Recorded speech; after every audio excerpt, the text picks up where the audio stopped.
Ryan കൂഗ്ലറിൻ്റെ സംവിധാനത്തിൽ 2025 April റിലീസായിട്ടുള്ള ഒരു കിടിലൻ വാമ്പയർ മൂവിയാണ് സിന്നേഴ്സ്. സിന്നേഴ്സിനെ കുറിച്ച് പറയുമ്പോൾ കേവലം ഒരു വാമ്പയർ മൂവി മാത്രമായിട്ട് ഇതിനെ കാണാൻ കഴിയില്ല.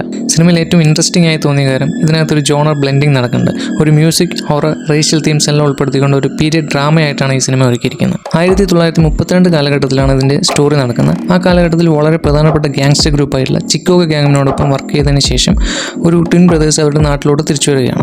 നാട്ടിൽ വന്നതിന് ശേഷം അവിടുത്തെ ബ്ലാക്ക് കമ്മ്യൂണിറ്റിക്ക് വേണ്ടിയിട്ട് ഒരു ജൂക്ക് പോയിന്റ് അഥവാ അല്ലെങ്കിൽ ഒരു ക്ലബ്ബ് പോലൊരു സെറ്റപ്പ് സ്റ്റാർട്ട് ചെയ്യുന്നു. അപ്പോൾ അന്ന് രാത്രി അവിടെ നല്ല രീതിയിലുള്ള മ്യൂസിക്കും ഡാൻസും ഫെസ്റ്റും കാര്യങ്ങളൊക്കെ നടന്നുകൊണ്ടിരിക്കുകയാണ്. അങ്ങനെ ഈ പാർട്ടി നടക്കുന്ന സ്ഥലത്തേക്ക് അവിടെയൊന്നും മുൻപ് കണ്ടു പരിചയമില്ലാത്ത 3 ആളുകൾ വന്നു ചേരുന്നു. അതിനുശേഷം അവിടെ നടക്കുന്ന കുറേ സൂപ്പർ നാച്ചുറൽ ആയിട്ടുള്ള എലമെന്റ്സും കാര്യങ്ങളാണ് സിനിമ പിന്നീട് സംസാരിക്കുന്നത്. സിനിമയിലെ മെയിൻ റോൾ ചെയ്തിരിക്കുന്നത് മൈക്കിൾ ബി ജോർദനാണ്. അദ്ദേഹം ഇതിനകത്ത് ഡബിൾ റോളിലാണ് വരുന്നത്. ഒരു ട്വിൻ ബ്രദേഴ്സിൻ്റെ ക്യാരക്ടറാണ് ചെയ്തിരിക്കുന്നത്. പുള്ളി ആ റോള് ഗംഭീരമായിട്ട് ചെയ്തിട്ടുണ്ട്. ഡബിൾ റോളിൽ വരുന്ന ക്യാരക്ടേഴ്സ് ചെയ്യുമ്പോൾ ഗെറ്റപ്പ് ചേഞ്ച് ഉണ്ടെങ്കിൽ ആ വേരിയേഷൻസ് ആളുകളിലോട്ട് കൊണ്ടുവരുന്ന സമയത്ത് കുറച്ചുകൂടി കൺവിൻസിംഗ് ആയിട്ട് കൊണ്ടുവരാൻ പറ്റും. പക്ഷേ ഇവിടെ 2 ക്യാരക്ടേഴ്സും സെയിം ലുക്കിലാണ് വരുന്നത്. മാത്രമല്ല 2 ഡിഫറെൻറ്റ് ഷെയ്ഡിലുള്ള ക്യാരക്ടറാണ്. അങ്ങനെ വരുന്ന സമയത്ത് അവരുടെ മാനറിസംസ്, ബോഡി ലാംഗ്വേജ് എന്ന് പറയുന്നതെല്ലാം ഒരു ബിലീവബിളായിട്ട് പ്രേക്ഷകരിലോട്ട് കൊണ്ടുവരിക എന്ന് പറയുന്നത് വളരെ ചാലഞ്ചിങ് ആയിട്ടുള്ള കാര്യമാണ്. പക്ഷേ പുള്ളി ഇതിവിടെ വളരെ നൈസായിട്ട് തന്നെ ഇതിനകത്ത് ചെയ്തു വെച്ചിട്ടുണ്ട്. സിനിമയുടെ മ്യൂസിക് ചെയ്തിരിക്കുന്നത് ലുഡ്വിഗ് ഗുറൻസാണ്. ഈ സിനിമയുടെ സോൾ എന്ന് പറയുന്നത് ഇതിൻ്റെ മ്യൂസിക്കാണ്.